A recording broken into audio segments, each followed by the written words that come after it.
Hello दोस्तों, नमस्कार। मैं आप लोगों का हार्दिक स्वागत करता हूं अपने YouTube channel investors and traders stock market channel में। जो लोग पहली बार विजिट कर रहे हैं, like subscribe and bell icon जरूर दबाना, क्योंकि आपको इस चैनल पर शेयर मार्केट से रिलेटेड जानकारी मिलती रहेंगी। हाँ, देखिए, शेयर मार्केट है, आपको पता ही है। यहाँ पे आपको रिस्क तो होता ही है, बिना रिस्क का तो कुछ होता भी नहीं है। तो यहाँ पे कुछ ऐसे फैक्टर भी होते हैं जो कि रिस्क कम होता है। तो आज हम बात करने वाले हैं जूनियर 20 के बारे में। जो निफ्टी 50 होता है, जो निफ्टी 50 के जो नेक्स्ट 50 होते हैं, मतलब कि निफ्टी 50 के जो 50 स्टॉक होते हैं, उसके बाद के जो 50 होते हैं उनको जूनियर 20 मतलब कि निफ्टी नेक्स्ट 50 बोलते हैं। तो उनका एक इंडेक्स है, ठीक है। इसमें काफ़ी अच्छी खासी जो है परसेंट डिलीवरी उठाई गई है। तो इस पर भी मैंने आपको एक वीडियो पहले बना के दिया था। मैंने सोचा चलो एक बार और रिव्यू कर दूँ आपको। तो ये 2003 में लिस्ट हुआ था, 6 मार्च 2003 में। तो 6 मार्च 2026 में इसको 23 साल लगभग हो चुके हैं। तो इसका हम एक बार देख लेते हैं। तो इसमें देखो, जो इसने 52 वीक का लो लगाया था, इसमें 17 मार्च 2025 में 616 का लगाया था, और हाई लगाया था इसने 23 अक्टूबर 2025 में 777 का लगाया था। इसमें जो है डिलीवरी पोजीशन जो है आपको 76.54% की डिलीवरी उठाई गई थी, ये फ्राइडे को, यानी कि 13 तारीख में, ठीक है। और 86 करोड़ 13 लाख का इसमें जो है वैल्यू हुआ था, ट्रेडिंग वैल्यू हुई थी। और इसमें जो इसका जो मार्केट कैप है वो 7,059 करोड़ 18 लाख का है, ठीक है। ये काफ़ी पुराना है। और निप्पॉन आपको पता ही है कि सबसे बड़ा एएमसी है, तो निप्पॉन पे लोग ज़्यादा भरोसा करते हैं और इसमें इन्वेस्टमेंट है। देखिए, इसके और भी ऑप्शन होते हैं निफ्टी नेक्स्ट 50 के, और भी कंपनियों ने जो है एएमसी मतलब कि ईटीएफ बना रखे हैं। ये अमाउंट में तो बड़ा है, बट ये मूव बड़ा अच्छा देता है। तो मतलब जैसे निफ्टी की बात करें हम, चलो वो वहाँ बात करेंगे। पहले हम ये देखते हैं कि इसमें जो है आजकल हुआ क्या है, ठीक है। अभी एक महीने में देखते हैं, यहाँ पे 24 करोड़ का वैल्यू दिख रहा है, 20 करोड़ का दिख रहा है, यहाँ पे आपका 22 करोड़, 30 करोड़, 14 करोड़, 19 करोड़, 21 करोड़, 42 करोड़, 87 लाख। यहाँ पे इसने 765 का हाई भी लगाया था, ठीक है। उसके बाद 24 करोड़ 50 लाख। उसके बाद यहाँ पे 30 करोड़ 76 लाख, 84 करोड़ का यहाँ पे वैल्यू लगा था, 84 करोड़ 59 लाख का, 76 करोड़ का लगा। उसके बाद 45 करोड़ का लगा। यहाँ पे वॉल्यूम देखो आप, मतलब कि 10,63,000 का वॉल्यूम है। यहाँ पे जैसे बड़ा वैल्यू लग रहा है, यहाँ पे 2,62,62,000 का है, यहाँ पे 4 लाख का है, यहाँ पे 11 लाख का है। मतलब जैसे आपका वैल्यू लगता जाता है ना, वो वॉल्यूम और वैल्यू का मतलब मैं आपको बता चुका हूँ। मैं इसका मतलब होता है कि जैसे आपने इसमें आप अकेले तो नहीं है, मतलब कि कितने लोग खरीद रहे हैं, कितने लोग बेच रहे हैं, वो ये दर्शाता है, ठीक है। उसके बाद यहाँ पे 24 करोड़ का वैल्यू लगा था इसके 6 तारीख में, 89 करोड़ का वैल्यू लगा था इसका जो है 19 तारीख में, देखो ये आपको दिख रहा होगा। उसके बाद 35 करोड़ 39 करोड़ 82 लाख 51 करोड़, आज परसों जो है 13 तारीख में 86 करोड़ 12 लाख का वैल्यू लगा है। और वॉल्यूम की बात करें तो यहाँ पे देखो 12 लाख 26,000 का वॉल्यूम हुआ है। और 7 मतलब कि 7 लाख का यहाँ वॉल्यूम हुआ है, 5 लाख का यहाँ हुआ है, और 4 लाख का यहाँ हुआ है, 12 लाख का यहाँ पे हुआ था, ठीक है। चलो एक बार हम चार्ट में देख लेते हैं इसमें क्या चल रहा है। तो इस पर चले गए, इसमें हम जो है जूनियर भी हमने डाल दिया। तो यहाँ पे देखो, अभी हम इसका रिटर्न की बात कर रहे हैं। यहाँ पे देखो आप, जैसे पैसा लगा ना, यहाँ पे ये खट से ऊपर आ गया, ठीक है, आप देख सकते हैं। उसके बाद एक दिन की हम बात करें तो यहाँ पे जो है 1% का है। देखो ये ईटीएफ थोड़ा बड़ा है, बट ये मूव बहुत बढ़िया देता है। जो छोटे वाले होते हैं वो मूव पैसों में देते हैं, ये बट सीधा रुपये में जाता है। उसके बाद हम 5 दिन की बात करें तो यहाँ पे 1% का इसने रिटर्न बना के दिया है। उसके बाद हम 1 महीने की बात करें तो 1 महीने में 5% माइनस में है, देख सकते हैं यहाँ पे। उसके बाद हम यहाँ पे 6 महीने की बात करें तो 6 महीने में 3.5% माइनस में है, ये देख सकते हैं। उसके बाद हम एक ड्यूरिंग ईयर की बात करते हैं तो ड्यूरिंग ईयर में भी अभी ये माइनस में है 5% का, ठीक है। उसके बाद हम यहाँ पे 1 साल की बात करते हैं। 1 साल में इसने 12% का 11.5% का रिटर्न दिया हुआ है, यहाँ पे देख सकते हैं। उसके बाद हम 5 साल की बात करें तो 5 साल में जो इसने रिटर्न दिया है ना, 99% का दिया हुआ है, यहाँ पे देख सकते हैं। मतलब कि आपका 20% के हिसाब से हर साल का इसका दिख रहा है, ठीक है। उसके बाद हम यहाँ पे मैक्सिमम की टाइम बाद की बात करते हैं तो मैक्सिमम जो इसने रिटर्न दिया हुआ है यहाँ पे 428% का दिया हुआ है। अब ये मान लो आप 428% का, अभी हम वो वाला नहीं देखते हैं, 428 डिवाइडेड बाई 23 साल, ठीक है, जिसमें से अभी मतलब कि 5-6% ये जो है अभी गिरा हुआ है। तो आप देख सकते हैं रिटर्न के मामले में बहुत अच्छा रिटर्न देता है। और जैसे निफ्टी है ना, निफ्टी जैसे ये गिर के जाता है, हम चढ़ने की बात करें, निफ्टी जैसे यहाँ से ऐसे ऐसे ऐसे ऐसे चढ़ेगा तो ये यहाँ से ऐसे ऐसे चढ़ेगा, ठीक है। और गिरने की बात आई तो निफ्टी यहाँ से ऐसे गिरेगा और ये यहाँ से आगे जाके ऐसे गिरेगा। तो ये इस तरह का चलता है। तो ये निफ्टी जो होती है, निफ्टी 50 के जो अगले 50 स्टॉक होते हैं वो इसके अंदर होते हैं। अभी हम 1 महीने की बात करें तो 1 महीने में ये यहाँ से लेके यहाँ तक कितना टूटा हुआ है आप देख सकते हैं। अभी हम 26 फरवरी से लेकर 13 मार्च की यहाँ पे बात करें तो लगभग 7% यहाँ पे आपको दिख रहा है। ये खट से देखो, यहाँ पे आया, उसके बाद यहाँ पे आज खट से यहाँ पे पहुँच गया। तो इसमें जो है मतलब कि निफ्टी 50 जो मिड कैप मतलब कि दूसरे नेक्स्ट 50 होते हैं, जो जूनियर होते हैं, 50 से ऊपर के जो अगले 50 होते हैं वो स्टॉक इसके अंदर होते हैं। तो इसीलिए इसका नाम जो है जूनियर बीज है। तो यहाँ पे देखो ये खट से खड़ा हो गया, ठीक है। देखो कल अगर मार्केट सही सलामत चलता रहा तो ये आपको मतलब कि काफ़ी अच्छा एक बाउंस बैक भी देखने को मिल जाएगा।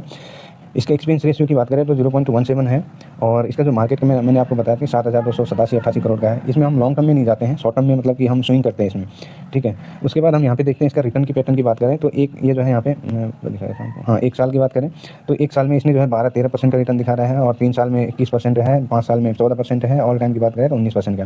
कैटेगरी वाइज बात करें तो यहाँ पे 11% का है और 3 साल में जो है 15-15.5% का है, 5 साल में 12% का।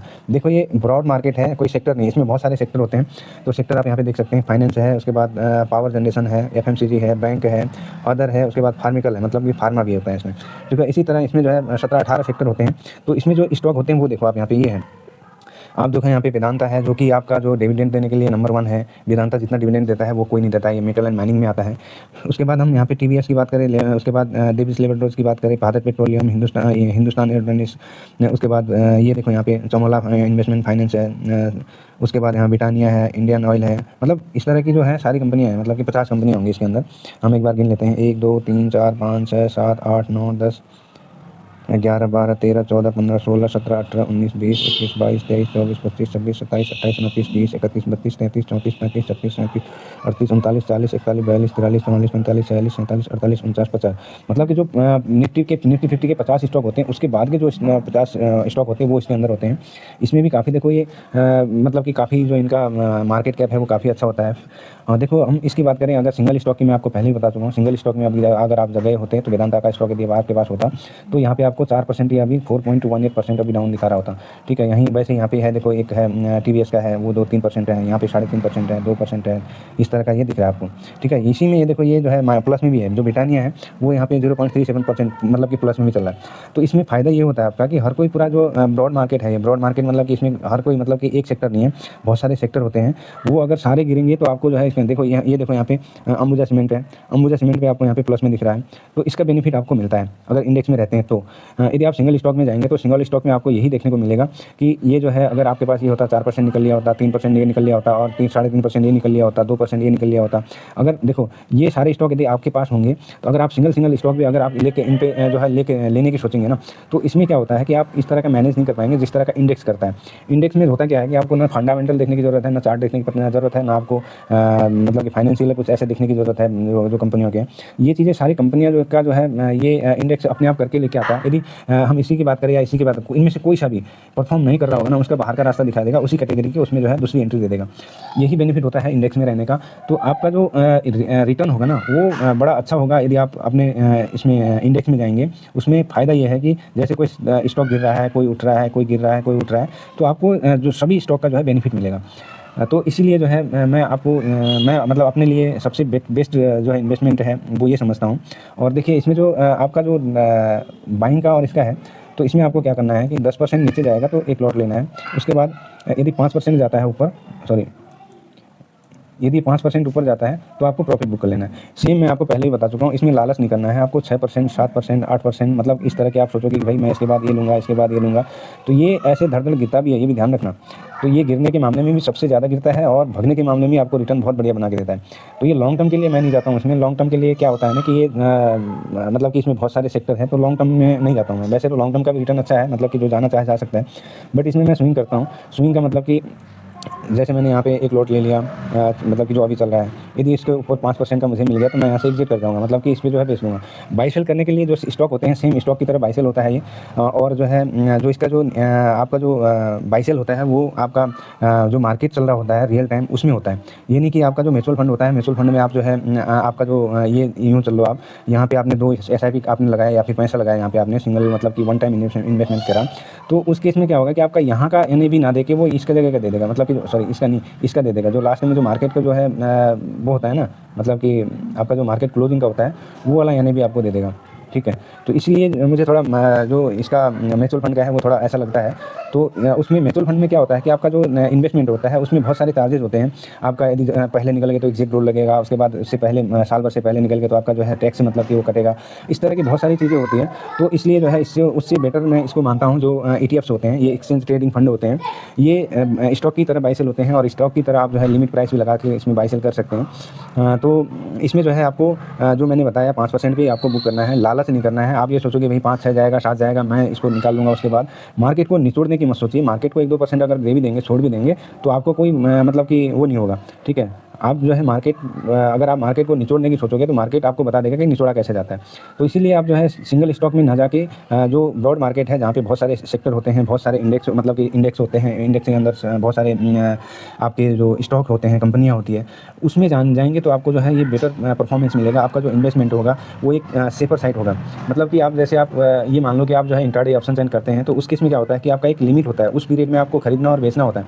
इसमें आप डिलीवरी में लेके बैठेंगे तो आपको इसमें कुछ ऐसा करने की जरूरत नहीं है। जैसे आपका कोई लॉस भी अगर आप अभी बुक करेंगे तभी होगा। देखो अभी मार्केट डाउन चल रहा है, हमारा जो आईटी हमने ले रखा है तो वो अभी करीबन 15-20% माइनस है, ठीक है। अगर हम उसको बेचेंगे, उसको हम प्रॉफिट बुक करेंगे तो उस केस में हमारा जो है वो लॉस होगा। यदि हम लेके बैठे हुए हैं, आराम से बैठेंगे, मतलब कि हम उसको जो है प्रॉफिट बुक नहीं करेंगे, लॉस बुक नहीं करेंगे, तो उस केस में क्या होगा, हमारा जो आगे हम जब मार्केट आगे बढ़ने लगेगा, बढ़ने लगेगा, उस टाइम हम जो है उसको बेच देंगे, तो उस टाइम का जो हमें बेनिफिट है वो मिलेगा। तो इसीलिए हम कहते हैं कि जो ये इंडेक्स है, इंडेक्स में ही जो है बेटर है। इंट्राडे में क्या होता है, इंट्राडे में आपको सेम डे आपका जो है मतलब कि जैसे आप आज आपने सुबह खरीदा तो आपको 3-3:30 बजे तक मतलब कि बेच देना होता है। यदि आप उसको सेल नहीं करेंगे खुद ही, तो आपका जो ब्रोकरेज होगा वो आपको सेल कर देगा।